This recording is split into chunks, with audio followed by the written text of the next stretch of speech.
Well, I'm so glad you all were able to come out tonight and have this experience with Bob. I have had the opportunities to work with cats like Chet Atkins and Tommy Manuel, and I want to let you know that in my personal opinion, I feel that Bob Weber is also another iconic guitarist on those guys' level back in the day for what he was doing. So it was really an honor for me to actually meet Bob and hook up with him, and we've actually been working on a couple projects together. So that's even like a bigger bonus for me that I actually got to do some recording with the master here and stuff.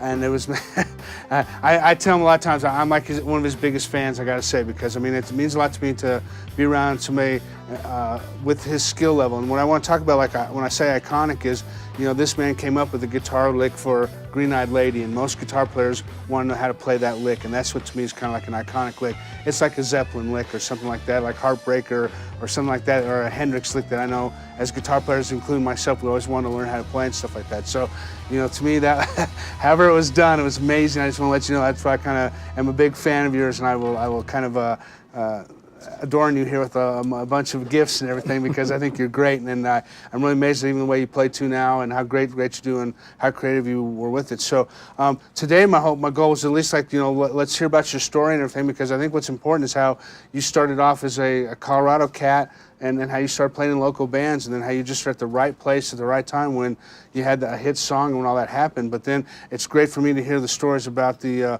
Moonrakers and the astronauts and all that stuff you're into, because I didn't even know about that. So if you could, you want to just start with a little bit of your history with where it all started? Well, first thing was listening to, I had a little transistor radio, which for my era was the smartphone, and it was always with me, carried it everywhere, transistor with batteries in it, and I just got enamored with recorded music. Just I didn't know what it was, but I just couldn't get away from it. And as I got a little older, I decided I wanted to play an instrument. My parents wanted me to play piano, so I messed around on a piano, but I really wanted to play the guitar. How old were you then? I was 12 when I got inspired. I was 13 when I got my first guitar. And a couple other guys that I started in school with in 6th grade. I moved here from Ogden, Utah when I was in 5th grade, and I found some buddies in 6th grade. And some guys were playing in the band at school, and I wasn't. I played guitar on the side. And by the time we got into 7th grade, we had a little band, and we called ourselves the Vaqueros. And I've got a little family tree that was put together by George Krieger, formerly from the Colorado Music Hall of Fame. It kind of talks us through all the different evolutions that my career went through. And we played for school dances. We played in talent shows. We won a talent show in Aurora, which was quite a big deal. There were thousands of people at the performance where they awarded us with the first place trophy. Then what kind of music were you playing then? Like playing instrumentals and a couple Bakersfield stuff. That's awesome. Well, we were playing Ventures, did a couple of vocals, but basically instrumental music. Awesome. Okay. Awesome. I got enamored with Chet Atkins and was listening to Chet Atkins records all the time, and the world knows the Esurance commercial with right. with Clark's touch on that one that Chet Atkins played.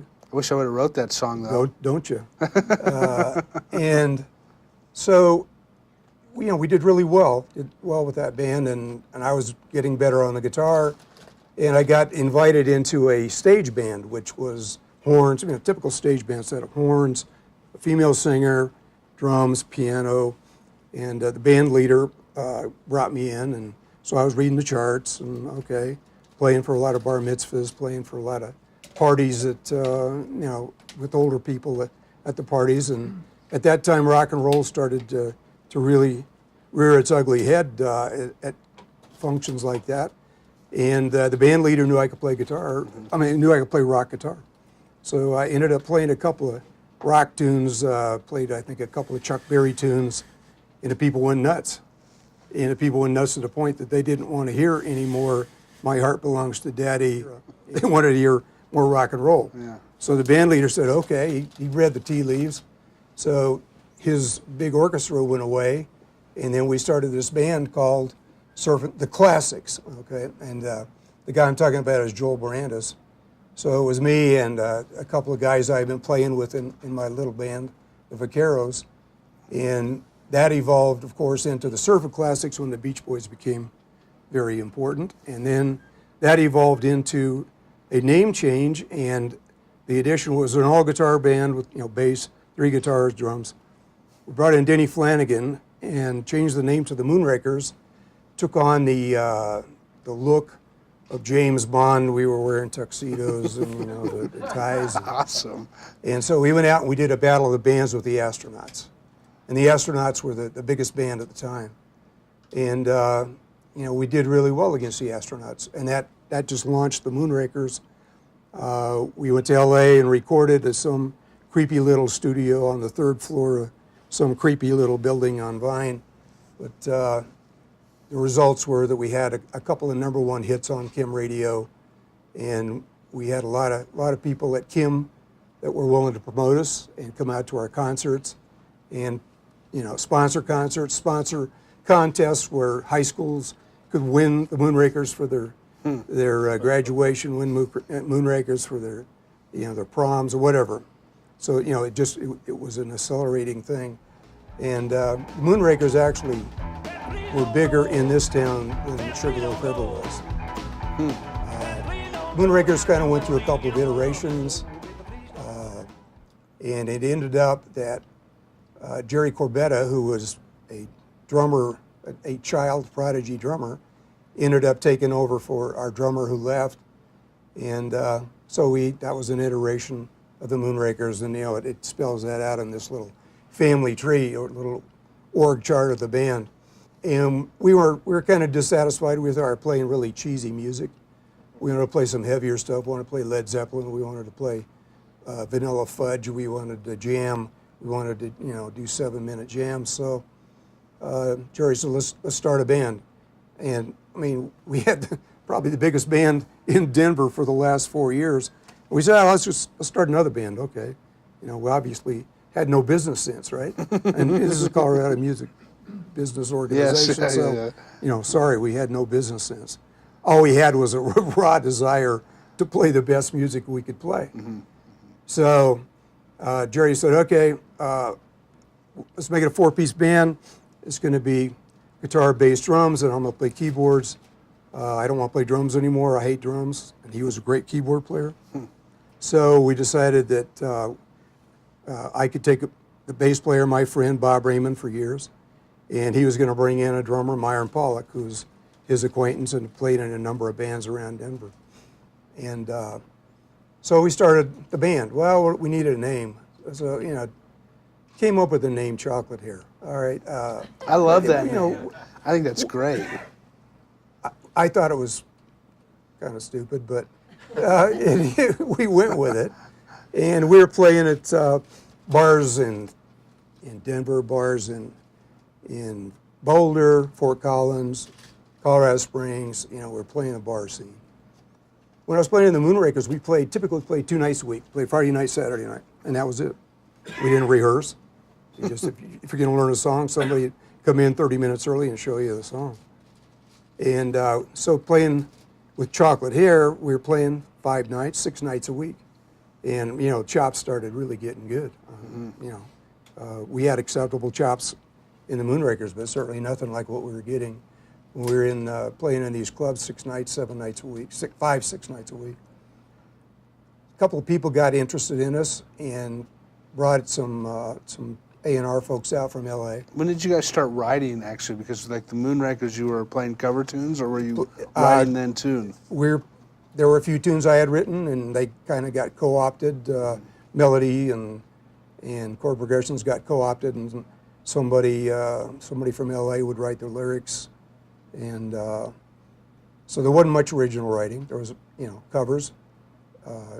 We did Baby in the Moonrakers, Baby Please Don't Go, I'm All Right, I Don't Believe, which is not well known that it was a cover.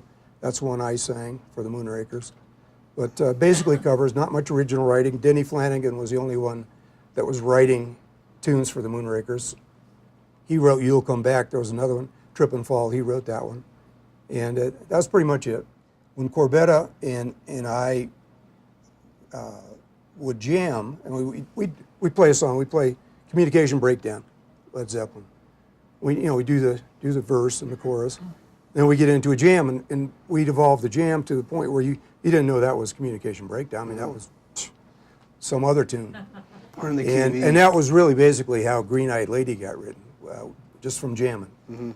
And coming up with riffs, and he'd play something, and I'd answer him, and I'd play something, and he'd answer me. That's awesome. So basically, a lot of the riffs came from you guys. Oh, Just riffing riffs out came and from jamming. Yeah, that's awesome. There was no sitting back and with a pipe and intellectualizing. Oh, I think we ought to do a Lydian scale on top of a 7-flat-5. No, we had to do that. Let's just do that at half diminished. There was none of that crap. Just played. It sounded good. Right. It's intriguing to me because I guess I would say that's part of the songwriting then in some ways too. Because it was the songwriting. If you came up with the riff, was the songwriting. That's just as much as part of the lyric too. And that was probably the downfall that we spent so much time riffing. Nobody wrote melodies. Right. Nobody wrote lyrics. So when Chocolate Hair went to Hollywood to record, we recorded a bunch of cover stuff. And we had a couple of original things. I had written an original thing that we recorded. But most of it was just, we did Chest Fever and Train Kept a Rollin' and, some other stuff like that, covers. It was under the guise of, you guys are going to do a demo for Liberty Records. So, okay. We did all these tracks, and then all of a sudden they come back and say, well, we're going to put this out. Well, I don't think so. That was a demo. Well, no. Wow. We're putting it out. Wow. Well, we need a song that's ours. We need an original song. So we took that riff, took that jam, and recorded the jam. And they got a couple of songwriters to come in and help Jerry, and they evolved the melody, and they evolved the words, which is just pentatonic scale and not really a chorus. I mean, the idea of a verse and a chorus, just kind of comes from the way that the lyrics transcend through the tune. So we recorded that, and I mean, it's easy to say this now, but every other track that we'd recorded, okay, that sounds all right, that sounds good. We're playing fine, got the chops. But on Green Eyed Lady, when we got it to the point where I played the lead on it, Jerry sung the vocal, and we're listening back, we're in the control room listening back. And I said, man, that's a hit record. It just sounded like a hit record. Wasn't mixed yet. Yeah. Nothing, but it sounded like a hit record. Yeah. They went ahead and mixed it, and within probably that was over Christmas of 1969. By 1970, May, could have been April. They were already playing Green Eyed Lady in the Northwest. By June, we were on the road heading up to the Northwest, playing in Washington and Oregon, and the song was going like top 10.